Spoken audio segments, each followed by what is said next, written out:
Anytime you're dealing with two cars sliding around, a guy hanging in between them, moving a bunch of fuel, it's a recipe for disaster. BMW presented us with a great opportunity and a heck of a challenge, and that was how can we set a world record for the longest distance drift in 8 hours. When I saw that my old record got beaten, that was cool. I thought it was excellent because that just gave me another opportunity to go out and do it again. The rules for the record now would allow, during the 8-hour period, to stop and refuel and do things like that. Obviously, we could put a big tank in, and that's what the previous records have done. That's kind of boring. Who wants to watch that, right? So you scratch your head a little bit and think, how can we do that? Well, you think about military aircraft, how do they refuel? It takes 2 planes, so we need 2 BMWs. So the solution we came up with is car-to-car refueling while we're still in the drift. The challenge was the whole dry brake connection to connect the cars in the drift. So we utilize components from commercial as well as aircraft industries, and we machined a lot of really custom fittings. Had to get the trunk area cleared out, got the back seat out to mount a custom fuel cell in the trunk area. Once we're plugged in, it's time to flip the switch to transfer the fuel Into the fill neck, into the stock fuel tank, so he can transfer fuel during the drift while he's driving. During the record attempt, we'll be standing by in the refueling car waiting for the signal. Once we get that signal, We'll drift up beside it. Basically within about 2 feet of each other, and then we'll transfer about 15 to 18 gallons of fuel in 50 seconds, and then the cars can drift apart and the record car can continue on. Spare breakaway ready to go. In case we need it, hopefully we don't.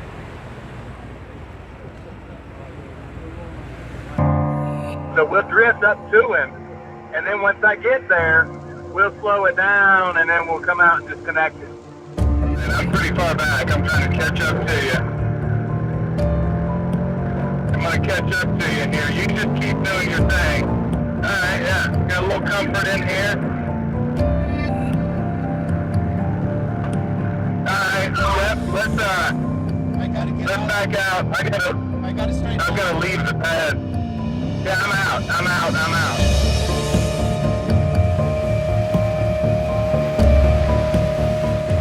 Refueling a car a few inches from another car in a drift, in the wet, there's a lot of things that could go wrong. the first worry is fire, obviously. You're moving a lot of fuel. You're moving 15 to 18 gallons in a minute or less. If we get a leak or something happens, drivers slip up, something goes wrong, the cars break apart. Johan could spin out. I could spin out. For Matt, the refueling guy, he's gonna be out there in the crush zone, and if those guys slip up and he's in the wrong spot, he's getting sandwiched.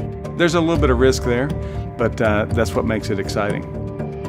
We're excited to get this going and see how it works and then go set the record.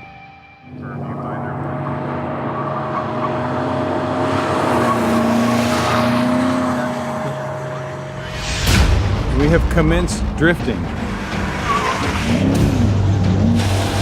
We're just getting through these first times, burning down fuel, getting to the point where he can transfer the fuel out of the reserve tank he's got, and after about 3.5 hours, it'll be time for me to go join him to fuel him up again.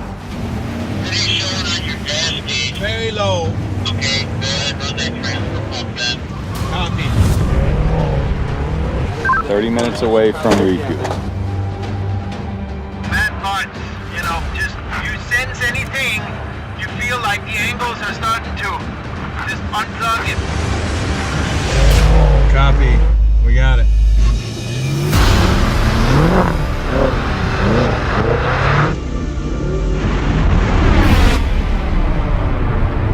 Alright, Johan, I'm about a car length back. Keep that pace, keep that. That's perfect. Keep that. Pumps on. We're good. Keep it moving, guys. Just like that, Johan. Just off the brake a little. Oop. Keep it. It's getting a little hot there, I think. Pumps off, we're out. Go, baby, go. Holy shit. Go, you're a bad man, Johan. The risk doesn't change every time we go out. Because you don't want anybody to get pinched between the two cars, and you don't want to lose the grip on the refuel apparatus, because that happened in the practice and they couldn't get back together, and then you have to stop. Right in there. Oop. Bail out. They don't know exactly how much they're gonna get each time. One time we got almost 12 gallons. The second time we got just under 8 gallons. I haven't seen how much we got on this last transfer. We did manage to bump them just a little bit. A little nervous on that, but it worked out, so we can do it again.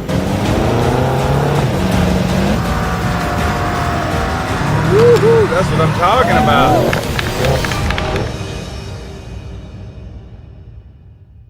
I don't know exactly how I'm going to react to being in the car for 8 hours trying to maintain a drift, but I certainly like the personal challenge of it. There's no rules that say they can't stop. They're choosing not to for the full 8 hours. I can tell you that Johan has already broken the existing record. He's looking to shatter it though. So he says he's feeling good. His neck is starting to get a little sore and his feet are starting to fall asleep, but all in all, he's doing very well. We're out. Let's go, Johan. Let's go.